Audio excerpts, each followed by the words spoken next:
Assalamualaikum warahmatullahi wabarakatuh.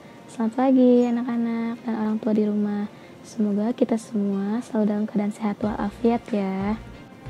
Materi prakarya hari ini masih dalam topik kerajinan serat, yaitu mengenai prinsip perancangan, pembuatan, dan penggunaan kerajinan serat.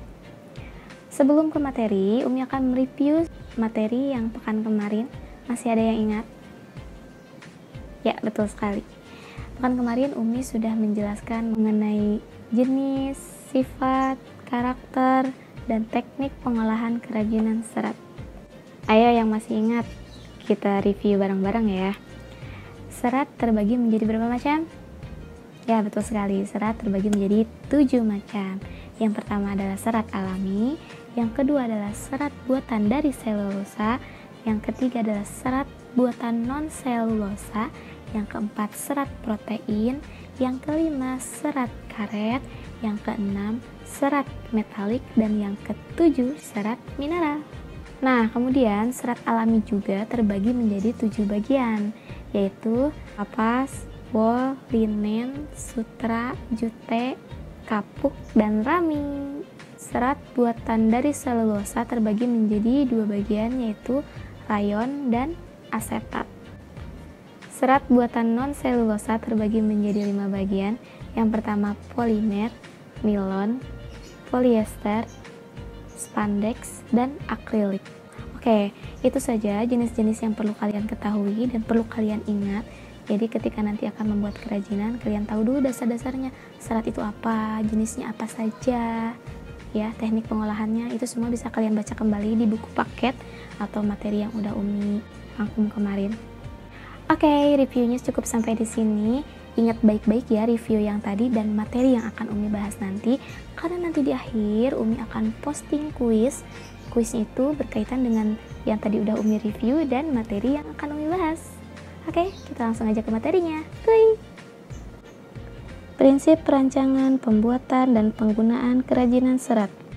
Materi ini bisa kalian baca selengkapnya di buku paket prakarya halaman 13 sampai dengan 16.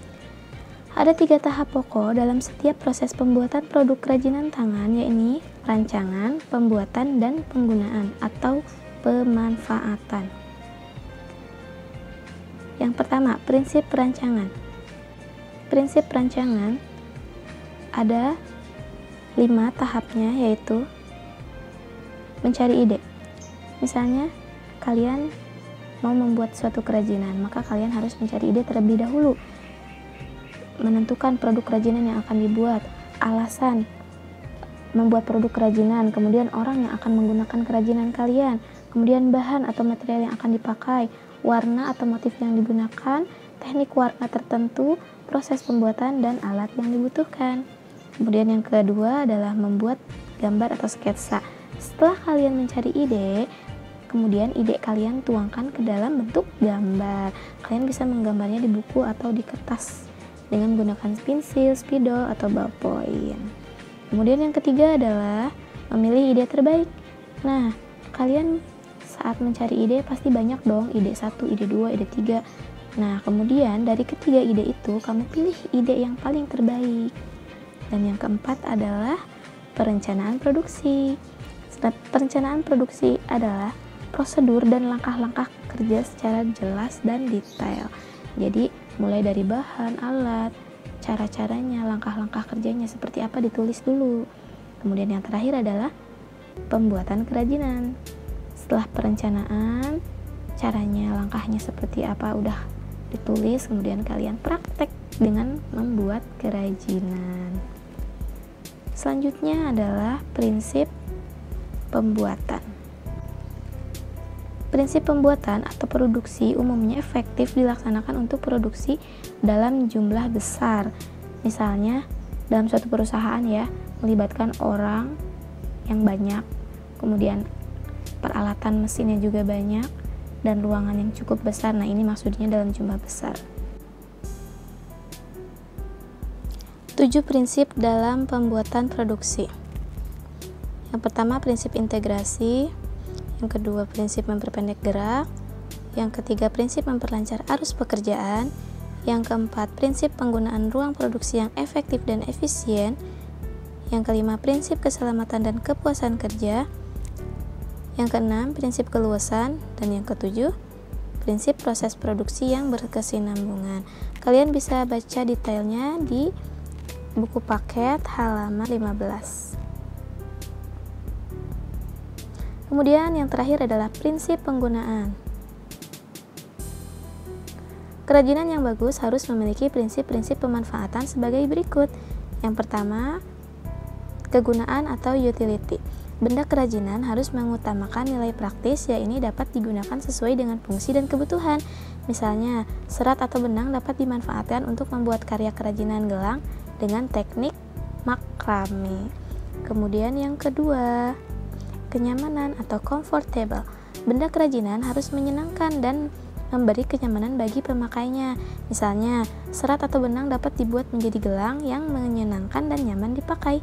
Kemudian, yang ketiga adalah keluasan atau flexibility. Benda kerajinan harus memiliki keserasian antara bentuk dan wujud benda dengan nilai gunanya. Misalnya, gelang serat pantas digunakan oleh banyak orang dan tampak luas. Jadi fleksibel ya, bisa digunakan siapapun. Kemudian yang keempat adalah keamanan atau safety. Benda kerajinan tidak boleh membahayakan pemakainya. Misalnya, pada serat yang dibuat gelang terdapat zat yang membuat alergi, atau pada sambungan gelang terdapat logam yang tajam. Jadi nggak boleh tuh membahayakan penggunanya. Kemudian yang terakhir adalah keindahan, estetik. Benda yang indah selalu enak dipandang dan menarik perhatian. Misalnya, keindahan sebuah benda dapat dilihat dari beberapa hal: bentuk, hiasan, ornamen, atau bahan bakunya.